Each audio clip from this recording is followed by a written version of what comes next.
We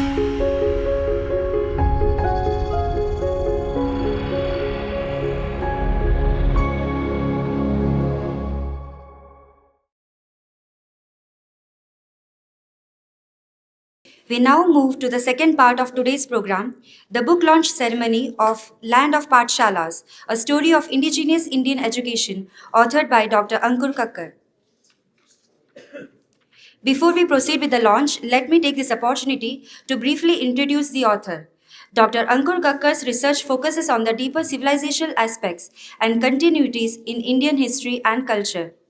He holds a postgraduate degree in history from the School of History, Classics and Archaeology at the University of Edinburgh, UK, and a doctorate in history from the South Asia Institute, University of Heidelberg, Germany. An emerging scholar, Dr. Kakkar has been working extensively on Indic models of pedagogy and education. Currently, he also serves as a fellow of the Pradhan Mantri Sangrahalaya. His first book, The Dayanand Anglo-Vedic School of Lahore, a study of educational philosophy and practice, based on his doctoral research, was widely appreciated. His latest book, Land of Pathshalas, a story of indigenous Indian education, which we are officially launching today, continues this important journey of reviving and celebrating India's educational heritage. I now request all the dignitaries, along with Ms. Radhika Bhandari ma'am, Professor Dr. Sandeep Chakravarti sir, and Dr. Ritendra Sharma sir, to kindly join us on stage for unveiling the book.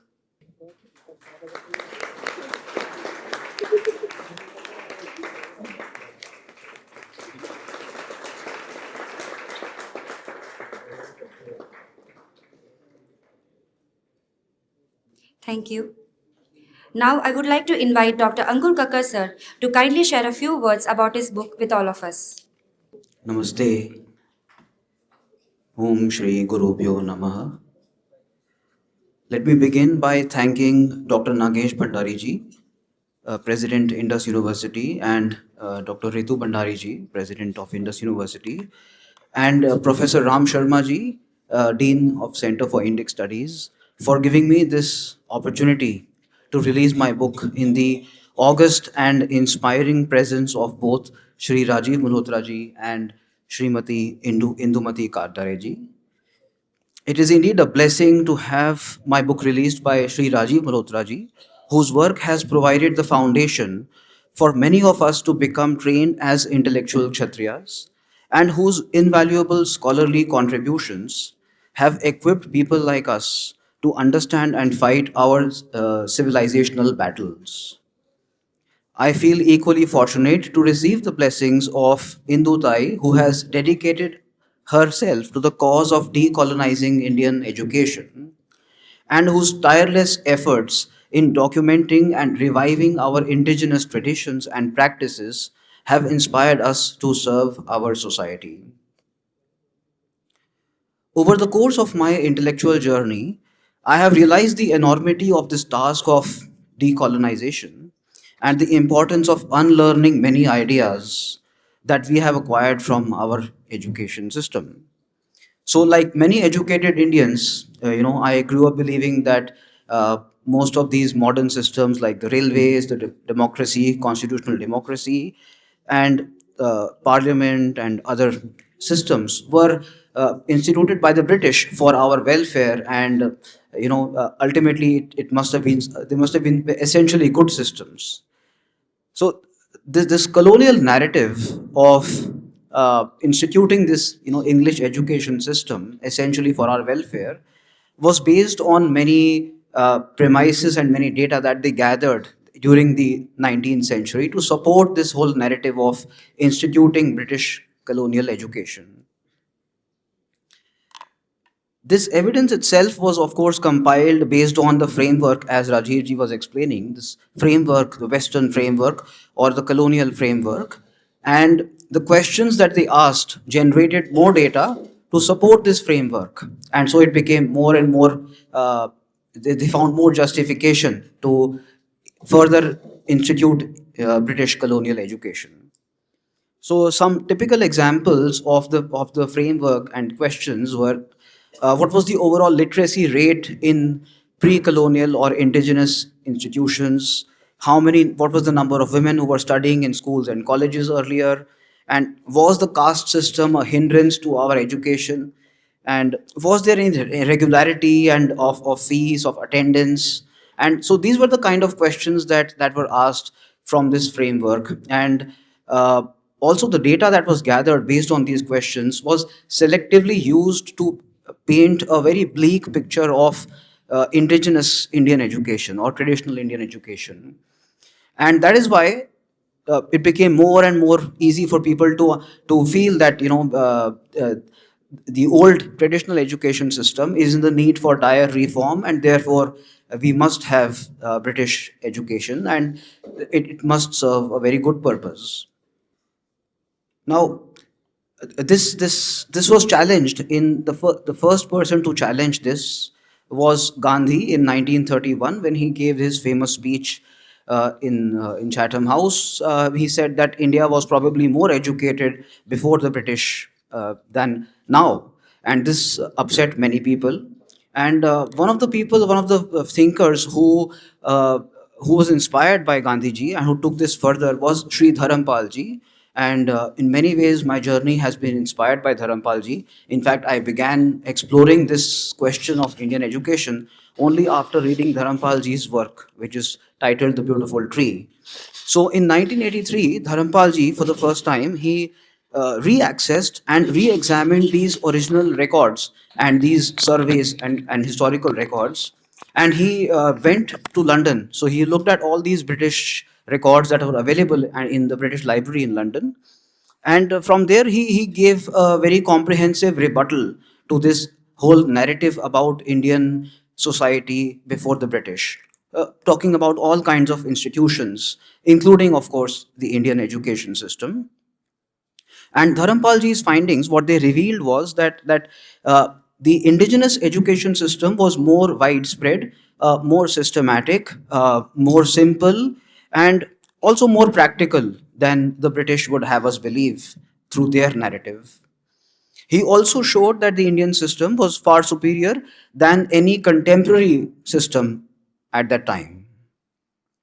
Following in Dharampalji's footsteps, I have compiled and analyzed data from historical records of the 19th century pertaining to different provinces of India. So, while Dharampalji's work was largely limited to the Madras Presidency province in the 19th century, I have tried to cover a lot more ground and tried to explore data from other parts of India also of the time. This book has over 20 maps that have analyzed this data, and they reveal the same pattern. There was a high incidence of pathshalas at both elementary and advanced levels, a widespread distribution of students and teachers across social backgrounds, a structured curriculum, and a systematic method of teaching, and a systematic method of funding also. Similarly, another myth that was created when the British fashioned this whole myth about having to design a new education system was that women were not very educated or they were largely ignorant in the pre colonial period. Now, the data I presented in this book shows that how women had formed the overwhelming majority in many occupations, particularly in cotton spinning and weaving industry, and also in various other industrial arts and crafts. And all this data is based on records that were available from this whole period, from the late 18th to the late 19th century. So there are many myths that we have about pre-colonial society that this book tries to shatter. In fact, it does shatter. One of the obviously the most important myth is that India was not educated before the British. So this is the main myth that the book is shattering. And the data presented in my book shows that the indigenous education system was not controlled by any government. It was not centralized. So it was not, there was no education department that controlled the whole education system. People took their own responsibility for education. And as a result, there was a vast and organic, decentralized network of institutions across the country. So knowledge was not confined to any particular grand centers or a few select universities like in the West. There were a wide variety of avenues where learning could be acquired. There were temples, mutts, patshalas, ghatikas, tolls, guilds, as well as the traditional family homes that served as institutions for knowledge transmission. So, unlike what the Western framework would have us believe, as the family is the, as Rajiv ji was saying, they would have us believe that family is the basis of transmitting biases. On the contrary, in the Indian tradition, what we found out in our research was that the family was rather a place for transmission of knowledge through all these hereditary techniques that were being taught in various disciplines. The purpose of education was to equip the people to function, to perform their function in society and earn their living and appropriately conduct themselves at social, political, and individual levels.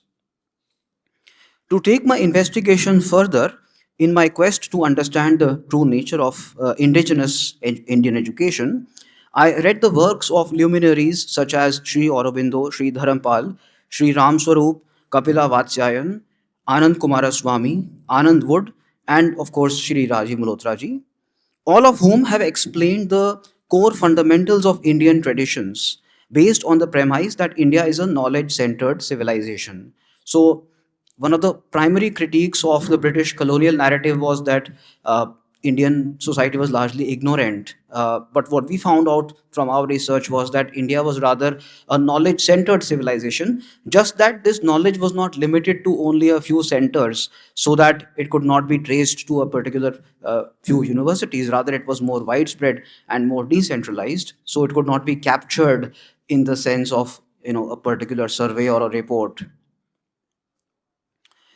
The works of these luminaries have informed the theoretical framework of my book. For instance, Sri Aurobindo and Sri Ram Swarupji have succinctly explained the Indian definition of education, which is based on the Indian view of man or Purusha that is derived from the Panchakosha theory or framework we find in the Taittiriya Upanishad. So, this informs our understanding of the different dimensions of the human personality and the cultivation of rational intellectual, physical, psychological, and spiritual domains. And that is why we have such a wide variety of knowledge traditions and practices. As a result, some typical questions that engaged my mind were: what were the different kinds of knowledge traditions and practices in India? What was the importance given to education and knowledge transmission in India? What were the different ways in which different kinds of occupations and sections of society transmitted knowledge? What was the practical function of education? What was Indic pedagogy? How did Indians teach methods of teaching and learning? What were considered as important virtues or criteria to qualify as a student or a teacher? What were the fundamental aims of education? And what enabled the Indian knowledge traditions to survive for millennia? These were some of the questions that engaged my mind, and they formed the basis of inquiries for this book. So I've attempted to answer these questions in my book, and in doing so, I have tried to explain how the Indic framework and methodology of education based on yoga and dharma was reflected across the various kinds of knowledge traditions and practices discussed in this book. So I've discussed four or five different kinds of knowledge traditions, including the Shrotriyas, the Vedyas, the Chakyas, and I'll talk about one example in more detail. For instance, we find different expressions of the five niyam, panch yam and panch niyam, five yam and five niyam that are part of the Yoga Sutras, and we find different expressions of the same yam and niyam across all the pathshalas, whether we went to a Ved pathshala or we went to a Vedya pathshala, we found the same kind of expression of the same principles. So this shows that the Indian education system focused on the inner and outer dimensions of a person, not just in terms of acquiring information or acquiring knowledge through texts, but also cultivating the inner dimension of the person. Similarly, we found that the instruction in Dharma Shiksha, which loosely translated as ethical and religious instruction, was imparted across all Indian knowledge systems. So even the texts, the classical texts, have repeatedly emphasized on this aspect. There's this famous quote from the much maligned Manusmriti that says that Acharah paramo dharmah shutyuktah smart evacha tasmadisman sada yukto Nityam Syadatmavan Vijaha, which means that, roughly translated, uh, the whole purpose of learning and education is that the person should be able to conduct themselves and have a righteous conduct in all spheres. This helps us to understand the overall emphasis on achar as an integral part of the education system. There are many examples to cite from this book, and we can answer each of the questions that we discussed from the Indic framework. So, I'll give you an example of one of the places that we went to for our field work for this book, and this was when we were interviewing these people who. So there is a tradition in Kerala. It is, some of you may be aware, it is called the Kutiyattam tradition. The Kutiyattam is the only surviving form of Sanskrit theatre in India today. It dates back to at least the 10th century or maybe even earlier. It is a form of drama, and it is mostly performed in Sanskrit, and it is still performed in many of the temples of Kerala, especially. So when we went to interview these practitioners, we found that they were mostly training in their homes. So their homes, their houses were itself, they call them madams. So it was, they were not going to some university or some college for their education. And it was a largely hereditary transmission of knowledge. And we found that the way that they were learning their arts was they followed a very strict routine. So it was a very structured curriculum. They showed us the different kinds of exercises they have to do, and also they imbibed different aspects of yoga and pranayam in their curriculum. So again, it shows the interrelated aspect of Indian education, where different aspects are coming together in and they are part of this curriculum.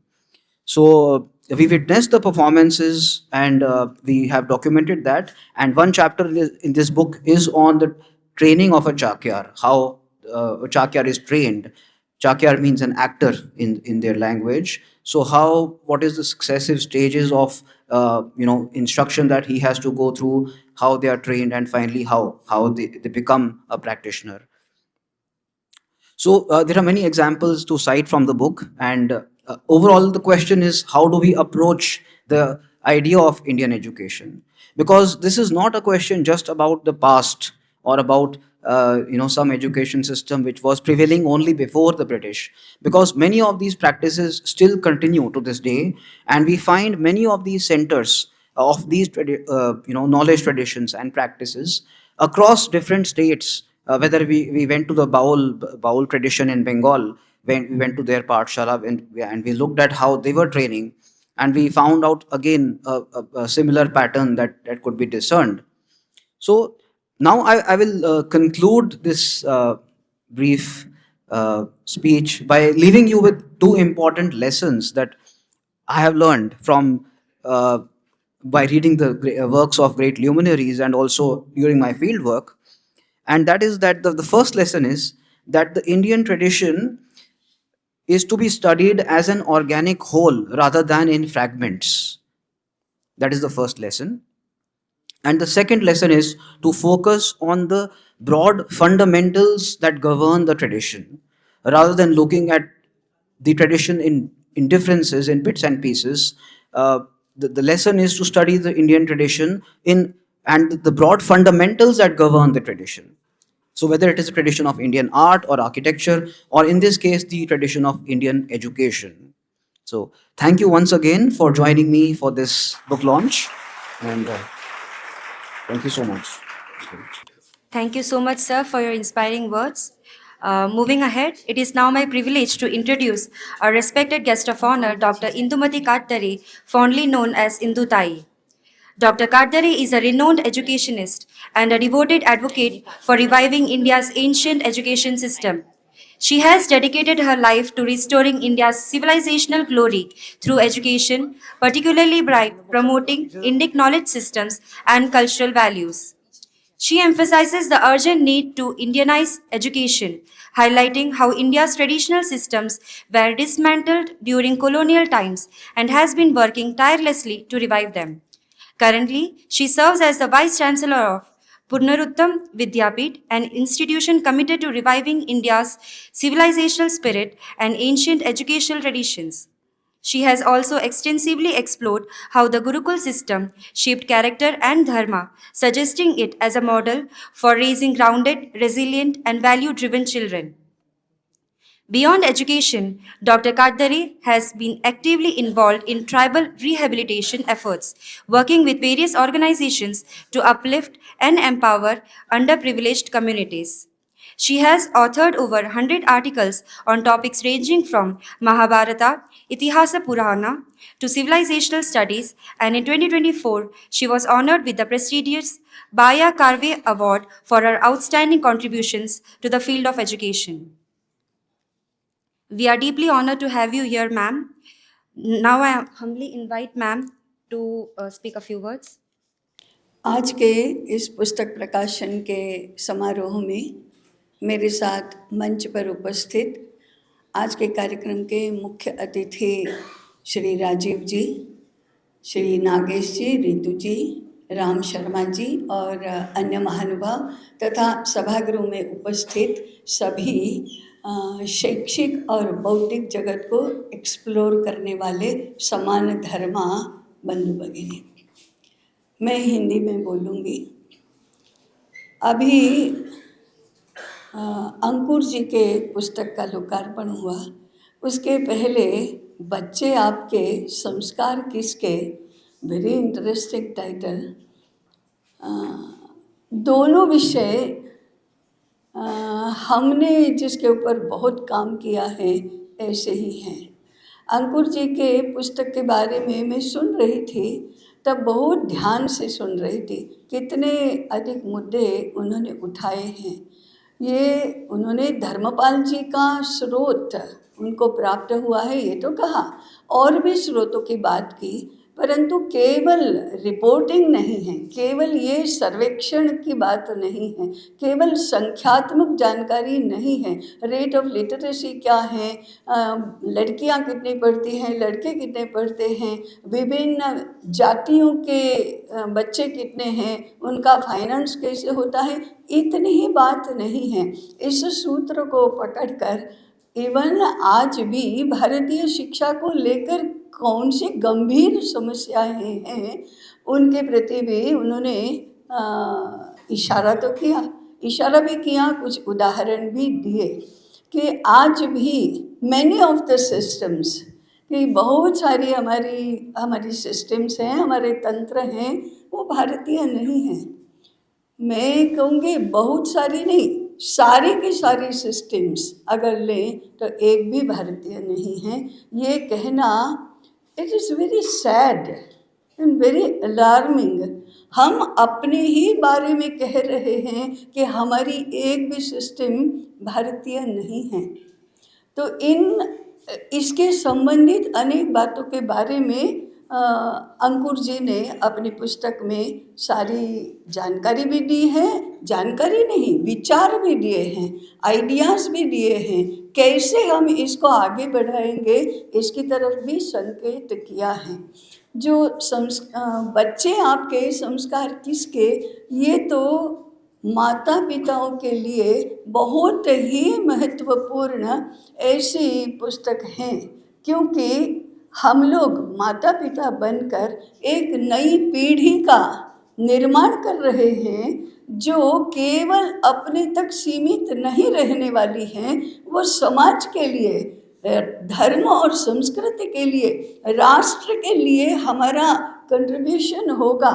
एक बालक को जन्म देना, उसको संस्कार और संगोपन करना, उसकी शिक्षा देना, उसका चरित्र निर्माण करना, इससे बड़ी एक माता पिता के लिए राष्ट्र की, समाज की और जीवन मूल्यों की सेवा क्या हो सकती है।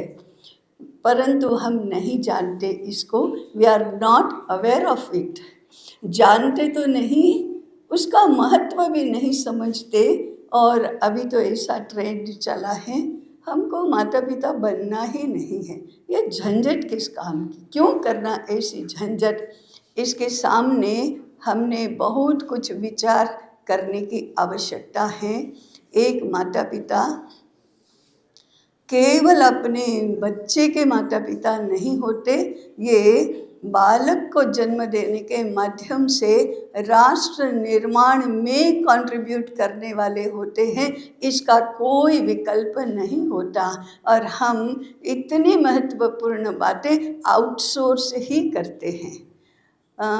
Again it is so sad, बहुत चिंता करने की बात है, क्योंकि पूरे विश्व में ऐसे बालक को जन्म देना और उनका संस्कार और संगोपन करना, इसका इतना विस्तृत शास्त्र भारत में है, अन्यत्र कहीं पर भी नहीं है। हम लोग ऐसी बातें कर रहे हैं शिक्षा के बारे में या घर में बच्चों के संगोपन के बारे में कि कोई अनाड़ी व्यक्ति के हाथ में इतने मूल्यवान हीरे जवाहरात हैं, परंतु वो जानता नहीं है और इसलिए क्या करना है इसको रख कर करके फेंक देता है और उसको अफसोस भी नहीं होता कि मैंने क्या फेंका है और क्या गंवाया है।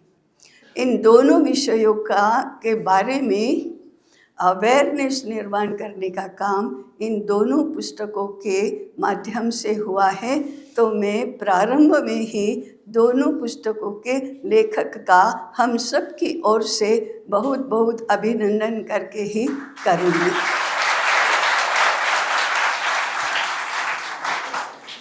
अंकुर जी की पुस्तक का स्रोत मुख्य रूप से धर्मपाल जी हैं। तो इसके साथ ही हम भी हमारी पुरानी स्मृतियों में चले गए। 2005 में धर्मपाल जी के 10 पुस्तकों का पहले गुजराती में और 2007 में हिंदी में अनुवाद करने का काम पुनरुत्थान विद्यापीठ ने किया है, इसलिए कि वे तो मूल अंग्रेजी में पुस्तकें थी। हम सर्वत्र सुनते थे धर्मपाल जी धर्मपाल जी धर्मपाल जी। 1992 में विद्या भारती के हमारे कार्यक्रम में धर्मपाल जी आए थे, तब द ब्यूटीफुल ट्री पहली बार देखा, पढ़ा, तो उसके बाद लगा कि ये अंग्रेजी में ही रहने से तो नहीं चलेगा, क्योंकि अंग्रेजी की कितनी भी महिमा करो, तथाकथित इंटरनेशनल लैंग्वेज बोलो, तो भी भारत का डिस्कोर्स अंग्रेजी में तो नहीं चलना चाहिए।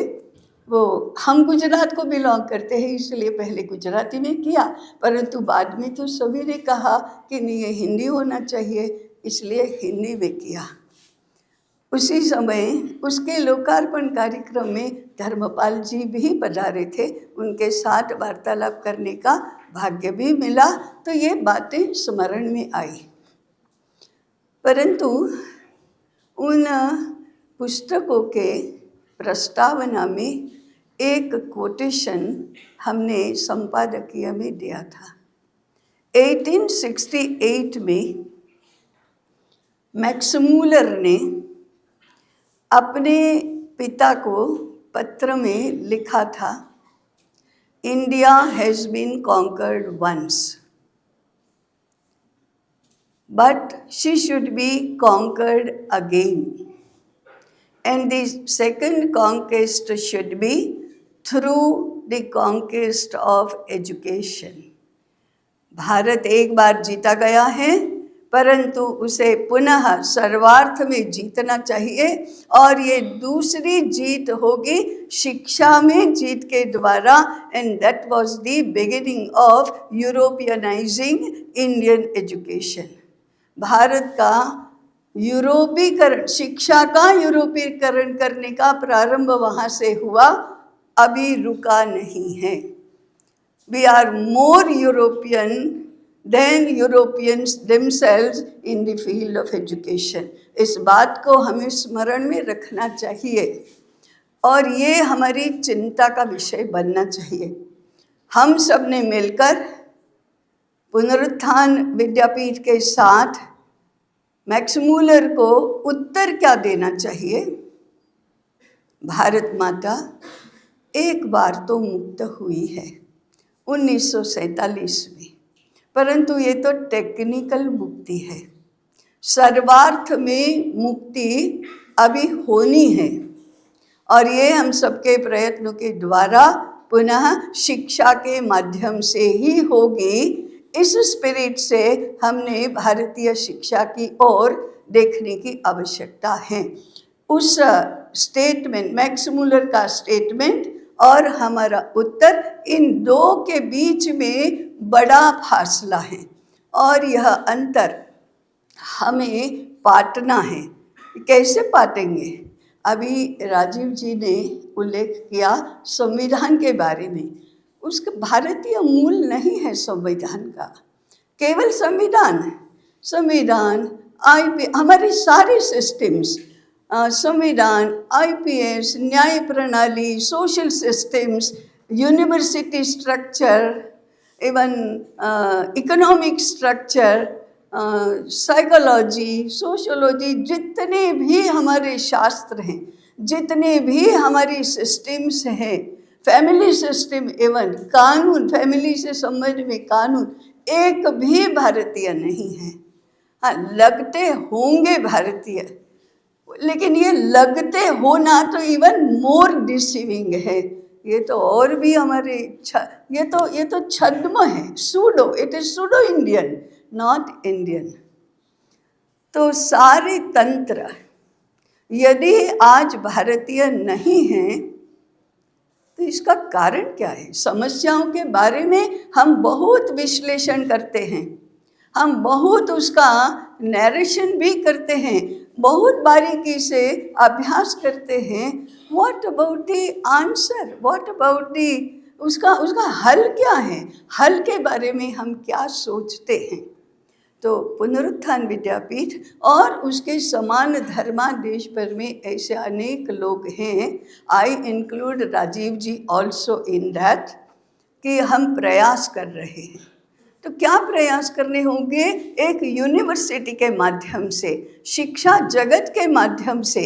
मैं केवल 3-4 बातें बताऊंगी, क्योंकि बोलने के फ्लो में मैं बोलती तो बहुत हूँ, परंतु अंतिम वक्ता को सावध भी रहना चाहिए कि पूरा कब करना, इसका ध्यान रखना चाहिए। इसलिए मैं केवल सूत्र बताऊंगी। पहली बात, इस देश के शिक्षकों को ये फील होना चाहिए, रियलाइज होना चाहिए, जागरूकता होनी चाहिए, हमारे रहते हुए हमारी शिक्षा इंडियन नहीं है। किसका दायित्व है? सरकार का नहीं। सरकार का काम शासन प्रशासन का है।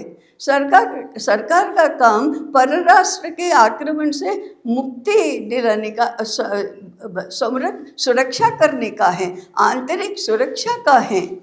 शिक्षा का काम नहीं है। और हमने जैसे बच्चों का संगोपन आउटसोर्स किया है, बेबी सिटिंग को, क्रैचेस को, केजीज को, इनको प्राइमरी एजुकेशन, ऐसे ये भी आउटसोर्स कर दिया। करो जिसको करना है वो, हम नहीं जानते।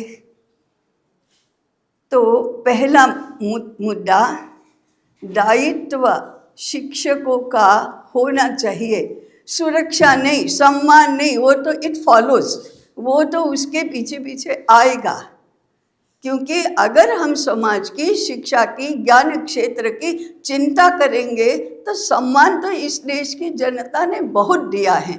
गुरु माने सबसे अधिक गौरववान, ये क्या कम सम्मान है? तो पहली बात, दायित्व हमको लेना चाहिए। दूसरी बात, हमें किसी भी विषय के, किसी भी सिस्टम के जो भी उलझन है, जो भी समस्या है, उसके मूल में जाना चाहिए। मनीष कहते हैं, when there is chaos everywhere, go to the basics. Basics, मूल में जाओ। उदाहरण एक दूंगी मैं रिसर्च का। अब रिसर्च तो हमारे ज्ञान क्षेत्र के मूल में है। तो हम जानते हैं क्या कि भारतीय कंसेप्ट क्या है रिसर्च का, भारतीय पद्धति क्या है, भारतीय विषय कौन से हैं, आज के संदर्भ में एरियाज ऑफ रिसर्च कौन से हैं? No, we do not know at all. अरे आज कोई भी रिसर्च करो, आपको उनके फ्रेमवर्क में उसको फिट करना ही पड़ेगा, नहीं तो पीएचडी नहीं मिलेगी। देश की कोई भी यूनिवर्सिटी पीएचडी देने के लिए तैयार नहीं है। ये शोकांतिका नहीं तो और क्या है कि we do not promote our research systems and our research methodology. सभी जानकारी के पक्ष में भी सभी विषयों में भारतीय जीवन दृष्टि के अनुसार सिद्धांत क्या है, आइडियोलॉजी क्या है, इवन डिटेल्स क्या है, जानकारी क्या है, हमें नहीं पता। इसलिए दूसरा सूत्र हमें अपनाना पड़ेगा, भारत को जानो, भारत को मानो, भारतीय बनो। ये 3 सूत्र यदि शिक्षा के द्वारा नहीं आते तो अरबों रुपये शिक्षा के लिए क्यों खर्च करना है। अभी मैं भंडारी जी किसी के साथ बात कर रही थी, हम लोग एक आइडिया, एक शब्द फ्लोट कर रहे हैं। आपके सामने भी बताऊंगे, थिंक अबाउट इट कि क्या हो सकता है। हमारे यहाँ IITs हैं, बड़ी देश की शान, अरबों रुपये उसके पीछे खर्च होते हैं। एक एक छात्र के पीछे भी बहुत खर्चा होता है और छात्रों को गौरव क्या लगता है, भारत छोड़कर US जाओ, कुछ नहीं तो ऑस्ट्रेलिया जाओ, लेकिन भारत से बाहर जाओ। खैर ये तो चिंता का विषय है, इसकी बात अलग प्लेटफॉर्म पर होनी चाहिए। परंतु IIT को हम क्या बोलते हैं full form, Indian institute of technology. How about institute of Indian technology, वो भी IIT है। Institute of Indian technology, institute of Indian management, कैसे बदल होगा जरा कल्पना करिए। टेक्नोलॉजी करके हम आधुनिक बनना चाहते हैं, हम विकास करना चाहते हैं, हम समृद्ध बनना चाहते हैं, हम अपने जीवन को सुविधापूर्ण बनाना चाहते हैं। ओके, इसमें तो कोई बुराई नहीं है, परंतु क्या हम जानते हैं कि इसके साथ, इन 4 बातों के साथ आज की टेक्नोलॉजी ने पर्यावरण का सर्वनाश, मनुष्यों के स्वास्थ्य का नाश, एक मनुष्य जैसे मनुष्य को यंत्रों का, व्यवस्था का, दूसरे सिस्टम का गुलाम बनाने का पाप भी किया है। और थोड़ा सा विचार भारतीय टेक्नोलॉजी का करेंगे तो स्किल की दृष्टि से, उत्पादन की दृष्टि से, ईज की दृष्टि से आज की टेक्नोलॉजी पर भारी पड़ती है। परंतु मैंने पहला सूत्र कहा था ना, भारत को जानो, नहीं जानते हम, उसके विषय में कुछ नहीं जानते। धर्मपाल जी ने एक पुस्तक है science and technology in 18th century India, उसमें एक यूरोप के ही इंजीनियर ने लिखा हुआ लेख है, भारत के नहीं, यूरोप के। और उसने अपने इंजीनियर मित्र को सिंपल एंड मल्टीपर्पस टेक्नोलॉजी का उत्तम नमूना करके भारत का एक यंत्र पूरा का पूरा उठाकर यूरोप में भेज दिया। अब कौन सा देश में नहीं जानते, याद नहीं है, इसलिए मैं यूरोप कर रही हूँ। वो क्या था, गांव का किसान जिस हल से जमीन जोतता है और बुआई करता है, वो हल, it is the best example, best sample of simple and multipurpose technology. वो ऐसा नहीं है कि जिसके कारण से बैलों को कसाई खाने में जाना पड़े, भूमि का नाश हो और खाने वाले को कैंसर हो, ऐसी टेक्नोलॉजी नहीं थी हाल ये। और फिर भी उत्पादन ज़्यादा होता था, हम अधिक स्वस्थ थे, हम समृद्ध है। ये तो मैं सैकड़ों हजारों सैंपल्स में से एक उदाहरण दे रही हूँ। क्या इंस्टीट्यूट ऑफ इंडियन टेक्नोलॉजी में कोर्स इसका प्रारंभ ये compilation of the examples of Indian technology से नहीं हो सकता? और उसके पीछे आइडियोलॉजी क्या है? उसके पीछे दृष्टि क्या है, उसके पीछे योजना क्या है, स्ट्रैटेजी क्या है। 10,000 वर्षों से भारत में खेती होती आई है, परंतु जमीन बंजर नहीं हुई और भारत को धान्य का अभाव कभी भी नहीं हुआ। Hours is an economy of abundance. कोई भी बात ले लो, मैं तो भी सैकड़ों उदाहरण ऐसे ऐसे गिना सकती हूँ, अभी नहीं गिनाऊंगी। I would invite you to go through that book, science and technology in 18th century India. और उसके जैसी दूसरी भी पुस्तकें हैं, लेकिन हम टेक्नोलॉजी के इंस्टीट्यूट्स में इनके बारे में नहीं जानते हैं, मानते तो नहीं ही हैं। बैल, गाय, चौजाती कसाई खाने में हमको आधुनिक बनना है। आधुनिक माने विनाशक, ऐसा इक्वेशन होता है। आधुनिक माने आज भारतीय बनकर आधुनिक बनो ना। आधुनिक modernization is not westernization, modernization is very much Indian। तो भारतीय आधुनिक बनो, भारत की दृष्टि से समृद्ध बनो। ऐसे समृद्ध धर्मपाल जी ने उदाहरण दिया है। 18वीं शताब्दी में विश्व व्यापार का 33% हिस्सा भारत का था। ओलंपिक्स होती थी जहाज़ों की, समुद्री जहाज़ों की, उसमें भाग लेने वाले नेसेसरीली भारत में बना जहाज ले जाते थे। कैसे? भारत के लोगों को बनाना आता था, इसलिए। तो सभी सिस्टम्स को भारतीय बनाना, that is a great challenge and very important and crucial challenge to the higher education. हम समस्या का निरूपण करके पीएचडी प्राप्त करेंगे? नहीं, समस्या का हल करके पीएचडी नहीं मिली तो नहीं मिली, लेकिन समस्या का हल तो होगा ना। भारत अपने आप को विश्व गुरु करके कभी नहीं गया, विश्व ने भारत को गुरु माना। और राइटली सेड राजीव जी, हम तो विश्व चेला बनने के प्रयास कर रहे हैं। क्यों? The great grand national inferiority complex जो हमारे में है, उसको साइकोलॉजी डिपार्टमेंट बढ़ाता है कि कम करता है?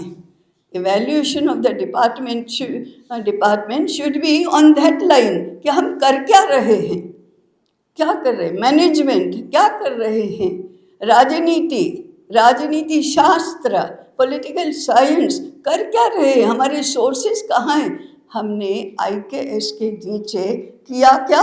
हिंदू धर्म को ऑब्जेक्ट ऑफ स्टडी बनाया। It is not the way of life. वो हमारे मूल में नहीं आया, वो तो एक पदार्थ बनकर अध्ययन का विषय बना। धर्मपाल जी कहते हैं एंथ्रोपोलॉजिकल स्टडीज ऐसे ही होते हैं, उसके बारे में हम बहुत बात करते हैं, उसकी बात नहीं करते। उसको हम शिक्षा का आधार कैसे बनाएंगे? इंडियनाइजेशन ऑफ एजुकेशन तो ये है कि पहले शास्त्र के विषयों के मूल सिद्धांत, मूल दृष्टि बदलो। उदाहरण के लिए सोशल कॉन्ट्रैक्ट थियोरी के आधार पर कक्षा 3 का या MA का या PhD के थीसिस का एक भी विषय नहीं चल सकता, because it is not Indian theory. Social contract theory नहीं, आत्मीयता के आधार पर सभी अपने हैं, इस आधार को लेकर अब कुटुंब जीवन का वर्णन करो। अब माता पिता और बच्चे, भाई बहन, पड़ोसी, व्यवसाय के लोग, इसके आधार पर सिस्टम्स खड़ी करो, तभी जाकर वसुधैव कुटुंबकम होगा। राजा प्रजा का पालक पिता है, इस सूत्र पर राजनीति साइंस करो डेवलप। किसान जगत का तात है, पिता है, इसके आधार पर करो कृषि विद्या का विकास। और गुरु आचार्य छात्र का मानस पिता है और छात्र मानस पुत्र हैं। इस आधार पर एजुकेशन सिस्टम का विकास करो। We will start being Indian. इसमें श्रद्धा रखो। इसी तत्व ने भारत को विश्व गुरु बनाया था, और हमने नहीं कहा था। हमारा सूत्र था कृण्वन्तो विश्वमार्यम, आर्य माने श्रेष्ठ। हम श्रेष्ठ हैं कला के क्षेत्र में, कारीगरी के क्षेत्र में, ज्ञान के क्षेत्र में, पौरुष के क्षेत्र में, पुरुषार्थ के क्षेत्र में, पराक्रम के क्षेत्र में, ज्ञान के क्षेत्र में, संस्कृति के क्षेत्र में, कौशल के क्षेत्र में। हमारे पास है ना सब। सारे विश्व को दो। हमने कभी आधिपत्य नहीं जमाया, हमने कभी किसी प्रजा को गुलाम नहीं बनाई, हमने किसी के ऊपर अत्याचार नहीं किया, किसी का शोषण नहीं किया। हम श्रेष्ठ हैं। हमारे पास ये है, सारे विश्व को भी वैसा बनाओ। कृण्वन्तो विश्वमार्यम, इस सूत्र को लेकर गए तो विश्व ने कहा आप ही हमारे गुरु हैं। गुरुडम इज कमांडेड, नॉट डिमांडेड और नॉट प्रोपेगेटेड। प्रचार करने की बात थोड़ी है ये। तो भारतीय बनो। भारतीय बनाने का कार्य यूनिवर्सिटी ही कर सकती है। आज यूनिवर्सिटी के बारे में यदि क्रिटिकल बनना है और आलोचनात्मक बात करनी है तो university has proved itself to be the epicenter of all the cultural calamities of the nation. उसको बदल कर संपूर्ण देश को जीवन मूल्य, धर्म, संस्कृति, भारतीयता, इसके आधार पर रूपांतरित करने में शिक्षा का ही मुख्य रोल होता है। हमारा देश गुरुकुलों के आधार पर चला है। अर्थनीति हो, राजनीति हो, धर्मनीति हो, समाज नीति हो, नीति in the sense of policy and rules and regulations, systems, इस अर्थ में मैं कह रही हूँ जितनी भी ये पॉलिसीज़ हैं वो बनती हैं गुरुकुल में, विद्यापीठ में, आज की यूनिवर्सिटीज़ में। सरकार का काम है उसको लागू करने का, और समाज इसका पालन करता है कि नहीं यह देखने का। सरकार सुरक्षा प्रदान करती है, ओरिजिनेट नहीं करती। आज यूनिवर्सिटी क्या बनाती है उसको क्या पता है कि ये हमको बनाना चाहे तो कोई बनाने भी क्यों कहाँ देता है। तो इस चित्र को तो बदलना चाहिए। कैसे बदलना, इसके लिए हमारे पास long term planning and strategy होना चाहिए, और ऐसी प्लानिंग और स्ट्रेटजी के लिए हम सबको साथ मिलकर विचार करना चाहिए। मैं अंतिम बात कहूँगी और फिर अगर आवश्यकता लगी तो प्रश्नोत्तर के माध्यम से हम आगे बढ़ेंगे। IKS भारत सरकार ने जो शिक्षा नीति बनाई उसका एक महत्वपूर्ण हिस्सा है। IKS के जो नेशनल कोऑर्डिनेटर हैं प्रोफेसर गंटी मूर्ति जी, उनके साथ कई बार चर्चा होती है। हमारे राम जी भी इस विषय पर चर्चा तो करते हैं। मेरा पुनरुत्थान विद्यापीठ का सुझाव है कि आपको जो बजट एलोकेट होता है, जो कार्यभार दिया जाता है, जो टारगेट्स दिए जाते हैं, लक्ष्य दिए जाते हैं, उसका आधा हिस्सा तो आप उसी में करो। 2 क्रेडिट के, 4 क्रेडिट के, जितने भी क्रेडिट के करने हैं उसके पाठ्यक्रम करो, चलाओ, टीचिंग लर्निंग मटेरियल निर्माण करो, सेमिनार्स करो, फैकल्टी डेवलपमेंट प्रोग्राम्स करो, जो करना है वो करो। वो तो आज चल रहा है।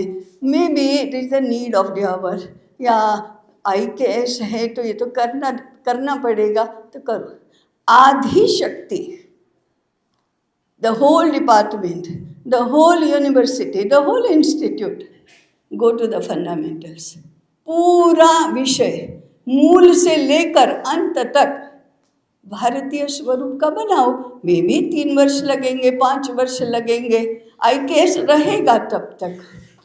तो हमारा कोई मूल्यवान और ठोस ऐसा योगदान उसमें होगा। जब मैं पूरा कहती हूँ तब right from child education to the higher education, क्योंकि शिक्षा ऐसे सभी अवस्थाओं में निरंतर ग्रो करती है। वो मानस बनता है, आदतें बनती हैं, माइंड सेट बनता है, स्किल्स डेवलप होती हैं, परिप्रेक्ष्य बनता है, और फिर उसके सिद्धांत भी समझ में आते हैं, तो फिर वो विषय हमारा बनता है। तो ये सारा करना वो IKS के अंतर्गत करने का काम है। वो एक हमारा ठोस योगदान होगा और IKS का भी कोई एक सार्थक होगा। तो इस दिशा में हमको विचार करना है। मैंने केवल सूत्र बताए हैं, 2-4 उदाहरण बताए हैं। हम चाहेंगे कि इस विषय में और आगे काम हम सब लोग मिलकर करेंगे। मैं ये भी हम अपेक्षा करेंगे कि हम भावात्मक दृष्टि से हो, व्यावहारिक दृष्टि से हो या वैचारिक दृष्टि से हो, हम इस सिद्धांत इस कथन को सिद्ध करें। हमारी स्वयं की मानसिकता के लिए हमारे शास्त्र, हमारी परंपरा, हमारे मनीषी कहते हैं दुर्लभम भारते जन्म, भारत में जन्म प्राप्त होना दुर्लभ है। पूर्व जन्मों में अनेक पुण्य किए होंगे, तब इस बार हम भारत में जन्मे हैं, और उसमें भी हम शिक्षा के क्षेत्र में हैं। तो इस दुर्लभ अवसर को हम सार्थक बनाए, इस दिशा में हम जा सके, इसको ही आज की दोनों पुस्तकों ने हमें सूत्र हाथ में दिया है। हम चाहेंगे दोनों विषयों में और कल्टीवेशन हो।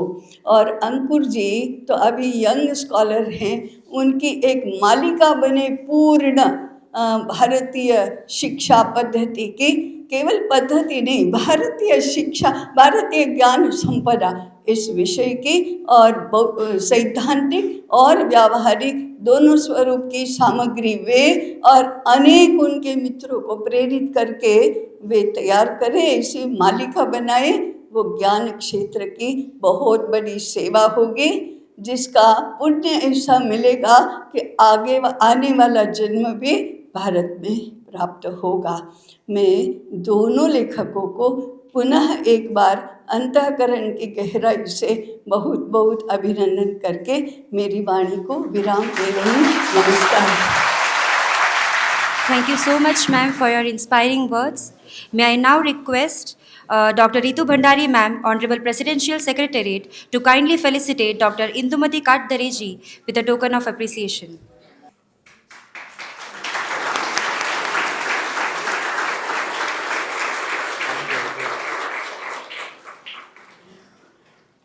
Thank you, ma'am. Now, I would like to request Dr. Rajiv Malhotra ji to speak a few words on the book Land of Pathshalas. You know, there's very little I can add because the book is an amazing book and such a phenomenal discussion that Indumati ji gave. I mean, it's just absolutely fantastic. All I want to say is wish you all the best. Congratulations to you. So, this is a good foundation, and what I would suggest you could add is, take a particular discipline. Particular discipline, how has it been taught in our pathshalas compared to how it's being taught today? And what are the trade-offs? And you could take so many fields like that. You could take mathematics. You could take astronomy, how it was taught. You could take linguistics. So there's so many fields. You could take Ayurveda.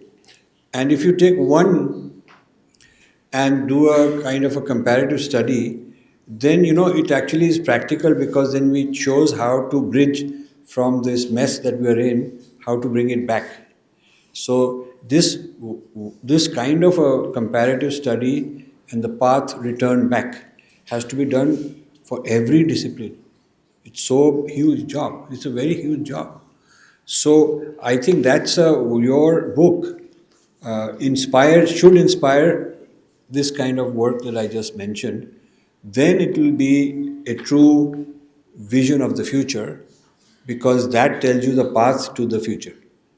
So that's my hope, that this will inspire people. A good book should inspire many people to take up that topic and take it even further. And that's a tribute when that happens. So I'm wishing you the best and blessing you and thanking you for this. Thank you, sir.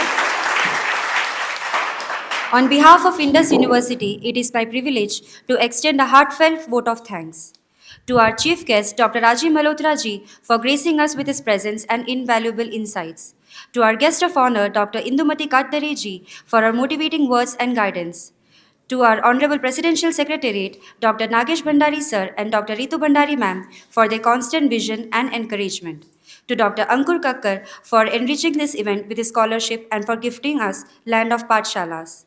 To Honorable Executive President Professor Dr. Sandeep Chakravarti sir for his constant guidance and inspiring leadership. To Registrar Dr. R.K. Singh sir and Deputy Registrar Dr. Sukitu Jani sir for their unwavering support and encouragement. To Dr. Ritendra Sharma sir, Ms. Radhika Bhandari ma'am and Dr. Ketan Laktaria sir for their active involvement. To all HOIs, HODs, DGMs, faculty members, staff members, Team ISEC and all students present here for their enthusiastic participation.